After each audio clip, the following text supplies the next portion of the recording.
hi everyone. Today I have Meir Moses from Alt Sports Data, the most unique revenue company that I know.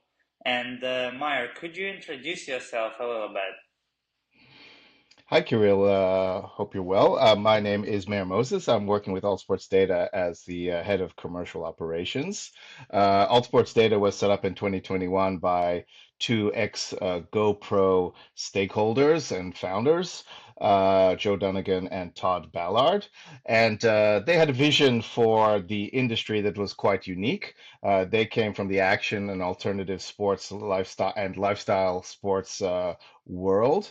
And they came to the realization that basically these globally popular sports with huge audiences and unique demographics associated with them were, for the most part, not available as wagering sports. So they set out to change that basically. So I've been involved with the business now for nearly 2 years, and things are going very well. Hmm. Yeah, interesting. So I had never knew about it, that you mentioned that your co-founders were stakeholders of GoPro. Yeah, no, that's sorry, apologies if that's news to you. Yeah, that's kind of how they came into this world. Especially they brought with them skills that especially related to how to market into that segment and how to market Hmm. into that B2C and B2B2C segment. So that also has driven some of the sort of unique models around how we effectively market and sell our product and services into the space. Yeah, I could tell you a little bit more about that. Basically, All Sports Data has as its aim to capture as many of the rights that we can in the industry from some of these alternative and action sports. Let's think of World Surf League, Hmm. Street League skateboarding, motocross, supercross, NHRA drag racing, Hmm. professional bull riding, to name but a few. We have over 20 sports now in our portfolio, and it continues to grow. And though maybe some of these sports would have been carried by what we would call onshore or offshore books, for the most part, these were not systemized and monetized in terms of bringing these to the wider, typically regulated betting markets. So that's what we have done effectively. Oh, yeah, that's interesting. You mentioned some of the niche sports. What is the biggest niche sport for your company, and what drives the most revenue for you guys? Yeah, that's a good question. I mean, first of all, the question of whether these sports are niche is an interesting one in and of Hmm. itself because, we get a lot of feedback that uses that terminology. And I think it's fair to say that within the betting context, these are niche sports, Hmm. similar perhaps to other underexposed sports or sports that perhaps do not get quite the wagering volume that you would typically see with soccer, basketball, tennis, you name it. But basically, um, uh, some of the most popular sports in the world that we offer are actually equivalent to, if not in some cases more popular than some of the more popular betting sports out there. But from our perspective, certainly there's a few factors. One is betting revenue and Hmm. turnover and engagement. But what we've seen typically is that there is a significant appetite for audiences for sports like surfing, Hmm. perhaps less well known or certainly outside of North America, motorsports such as motocross, supercross, drag racing, but even perhaps in this case more niche sports or locally popular sports Hmm. like sprint car racing in the United States have proven to have audiences that are very hungry for this kind of Hmm. sports and the ability to wager on it, and the ability as well to, I guess, identify with these sports.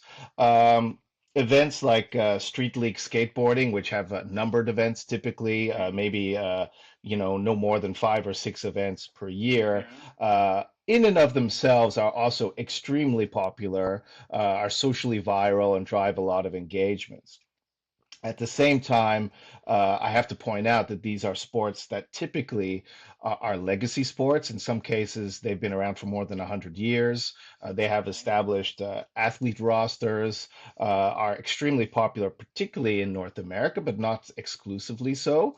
Mhm. We find that in Brazil, that surfing, bull riding, skateboarding, for example, have significant audience and participatory audiences, especially. That's kind of what's unique about it. You know, you're a skateboarder, you're a surfer, and you identify with the sports and you access information around the sport in a different manner than Mhm. perhaps traditional sports. For example, social media, as an example.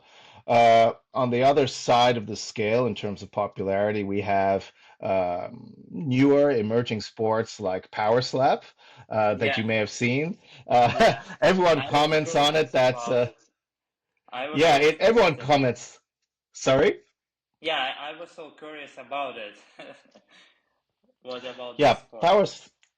Power Slap, for which we have betting rights, falls under the UFC group or ownership group now, Mhm. Mhm. and it is hugely socially viral.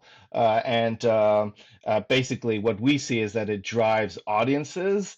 They like to perhaps wager on it, and then look at other sports to wager as well. And it kind of ties into the wider and growing popularity that we see anyway of combat sports as Mhm. betting sports and eminently bettable sports, head to head, pick'em style almost markets that are available for these sports that conclude in sort of fast evolving or fast settling rounds and heats. Well, not so much heats for the combat Mhm. sports, but rounds as associated with. So there's a virtual live experience around these that we can offer that have proven to be very exciting as well. Okay, so your company, Outsports Data, actually has a one of the most interesting business models that I have seen. And could you tell us about your business model?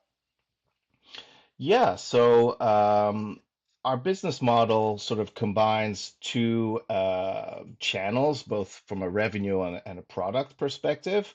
On the one hand, we acquire the ideally exclusive, but not always so, league rights to exploit these sports as betting offerings. Mhm. And what we do, obviously, is typically access wherever available the event data APIs, consume that raw data, push them through our sort of trading and modeling layers, and output bettable odds, whether as finished pricing or as probabilities or other formats, raw or otherwise.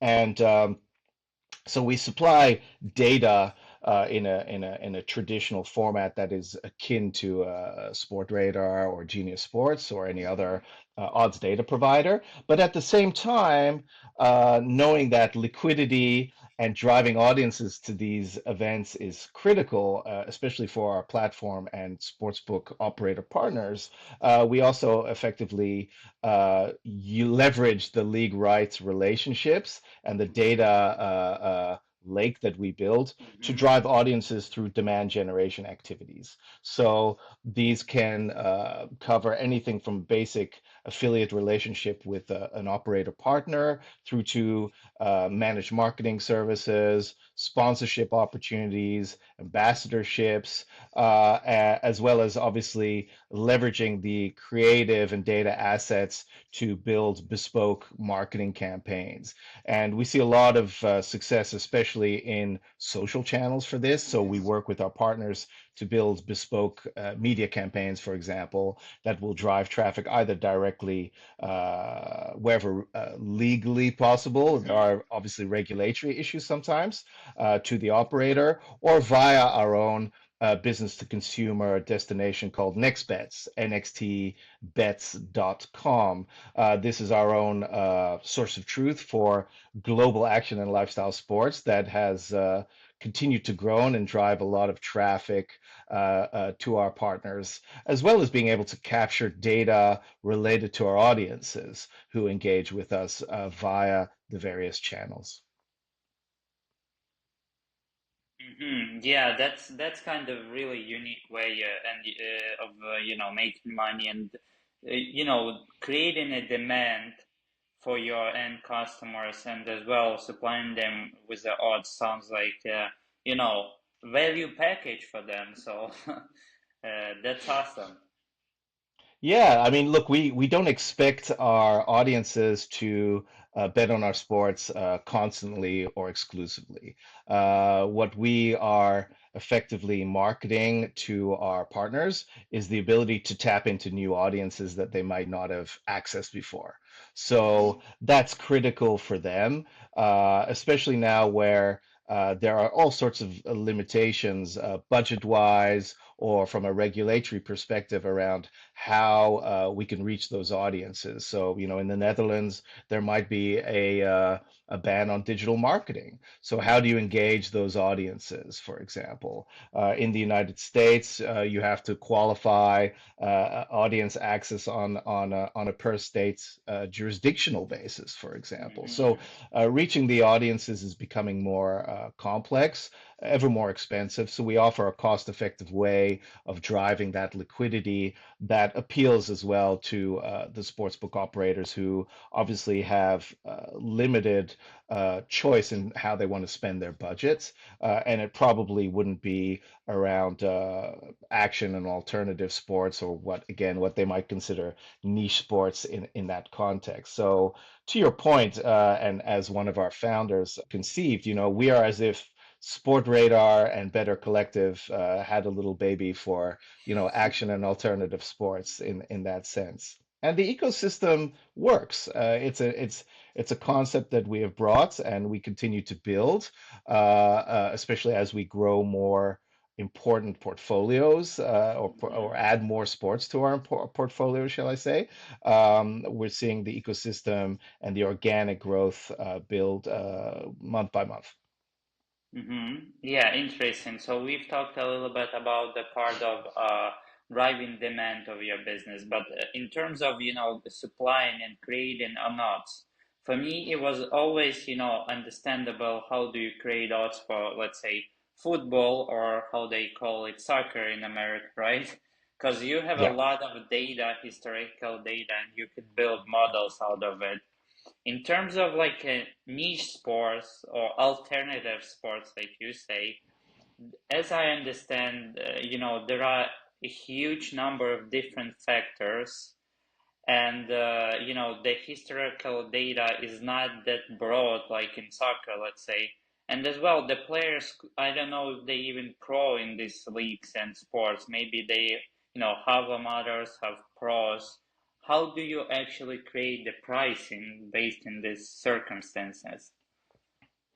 Yeah, there are a lot of factors that come into this that are different from more established sports, where there are a lot of players capturing data, whether in an official or unofficial capacity. So the first key for us is to be able to access as much historical and real-time data as we can through the league partnerships. So this typically avoids us having to find the raw data elsewhere, if you know what I mean. That's the Hmm. major step. Where there is no raw data available or the data is not complete enough to be able to generate an odds output, for example, we work with the leagues typically to actually help develop this. So, Hmm. as you can imagine, not all the leagues are as established in this context as others. Many leagues never even conceived perhaps of their sports ever being wagered upon or the use of the data being such that it could apply to create Hmm. bettable odds, not just odds, media engagement data, etc. But Where that doesn't exist, we will go in and we will work with the leagues and actually build the tools to capture the data and actually help create that whole data capture and distribution life cycle. So that's the first step, getting the right data and consuming it. Typically, we will consume via API, or again, we might build those tools that allow us to capture and consume the data through the tools that we build.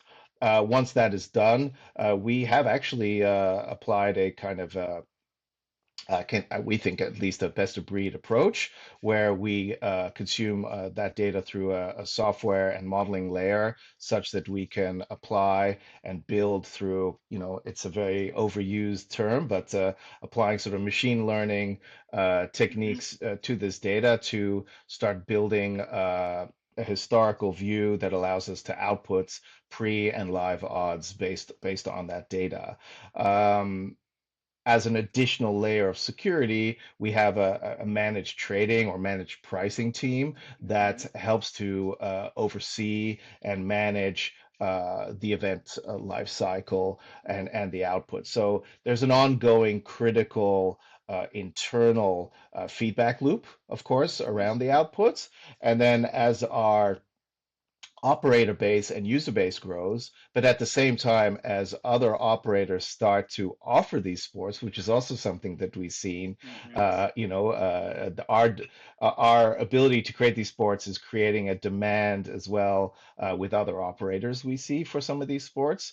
Hmm. We're able to also effectively build a consensus around how players, bettors are engaging with our odds. So we are the source of truth in many cases for these odds. But to your Hmm. point, we have a paradox where how do we, what are the market benchmarks when there are no real market benchmarks? So we're Hmm. creating those benchmarks. We are increasingly working with our operators to get XML or other feed loops, bet tickers, you name it, such that we can continue to um, effectively optimize the product that we have. It is a challenge because we don't while we have access to raw or low latency data, we're not typically scouting from TV broadcast, for example, even though that does happen as well. So there may always be bettors out there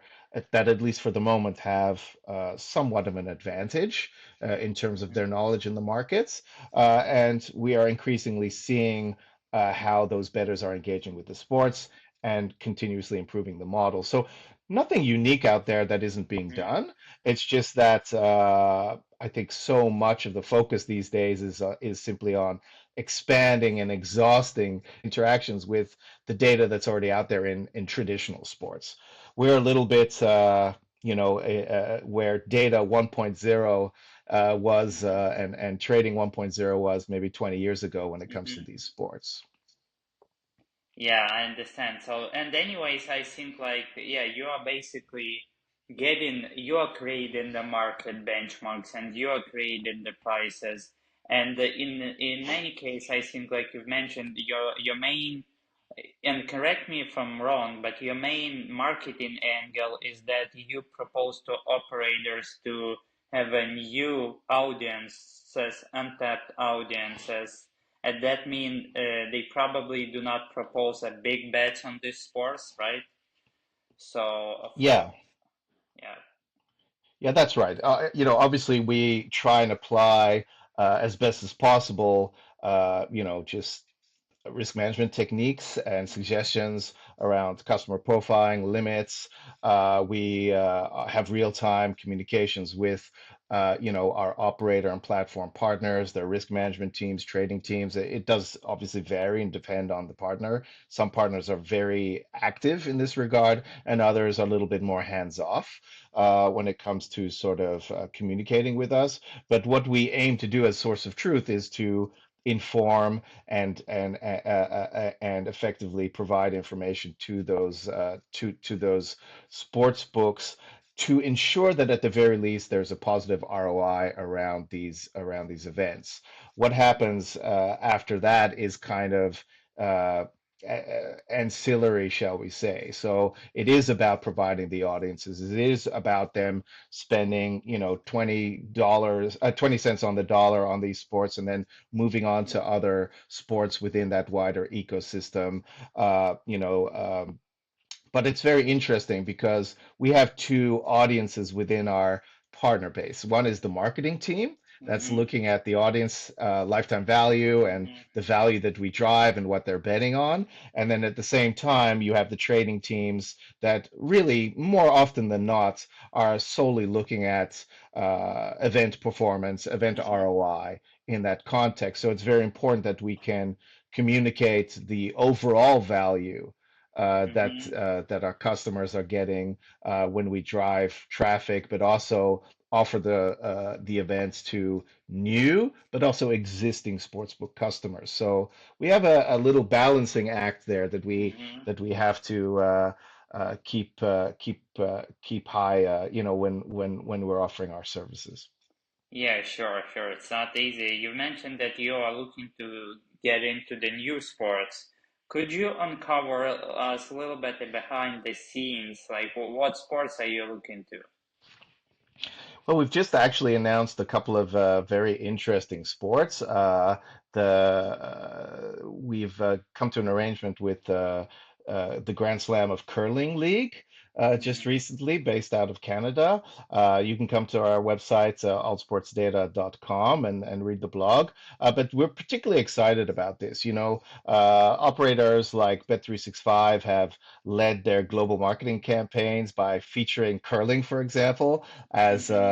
a different way of betting and a Mm-hmm. different, if you like, perspective on sports offerings. Mm-hmm. But this is an example of a sport that is probably one of the most viewed sports in Canada. Certainly, is an emerging sport globally, both in the Scandinavian markets, in the United States, and elsewhere. But it's also an incredibly bettable sport, both from a pre-match and live perspective. It offers audiences the ability to engage with the sport from a wagering perspective over the course of hours, basically. And Mm-hmm. uh, Let's put it this way, we're very bullish and excited about what this means because, particularly in Canada, there is both a provincial monopolistic market, there Mm-hmm. is what you might call the gray market, there's the extremely competitive Ontario market. And this is Mm-hmm. exactly an example of a sport that, yes, it has been offered before in those markets, but typically not to the extent that we hope to be able to provide. And this is a deal as well where we're basically starting from scratch with our partner. I mean, the league has been conceptualized, of course, but um, but what hasn't been done is this aforementioned creation of a data lake, a Mm-hmm. historical data capture. We're working with Nick Selsky, the CEO of Grand Slam of Curling, to build out that whole ecosystem. So very excited about that. Pro Disc Golf Tour is Mm-hmm. another example of one of the sports that we've just engaged with, and again, very excited about what is truly a very globally popular sport, arguably niche, and with a very large participatory audience, basically.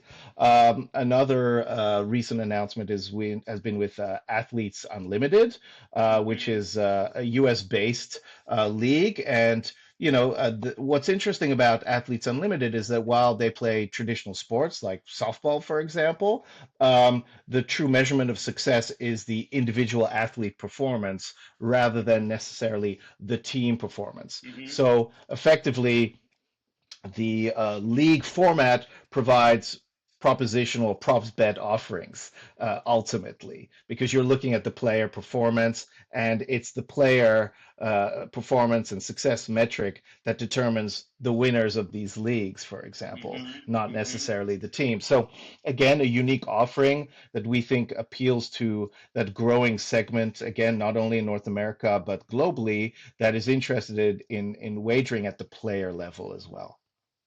Okay, yeah, that's really interesting. And again, I want to, say it again. That's so interesting business model, and like while listening to you, I'm thinking all the time, and I'd love to have this for a couple hours of talk, but unfortunately we have around 25 minutes. The last, question, in terms of our talk before the blitz I have, and if you could be really short, can we say that alt sports data is basically going to be a monopoly in the niche sports because you own the rights, you create the odds, and you will be number one. You could have no competitors because you own the rights. I don't think that's I don't think there's ever going to be an example of a monopoly in this Mm-hmm, space, if only because historically other operators have always dipped their toes into mm-hmm, niche rights. Take mm-hmm, paddle or pickleball as an mm-hmm, example.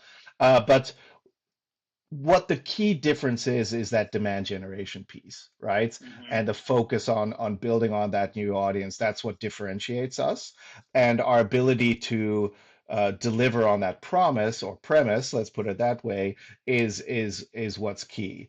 The other factor, and I think that's what you're alluding to, is of course a lot of these sports individually will come to some of the bigger players in the marketplace mm-hmm, and say, look, why don't you take on my sports? Let's come to a rights agreement in some capacity, and then you can exploit it, and we're going to make $1 million.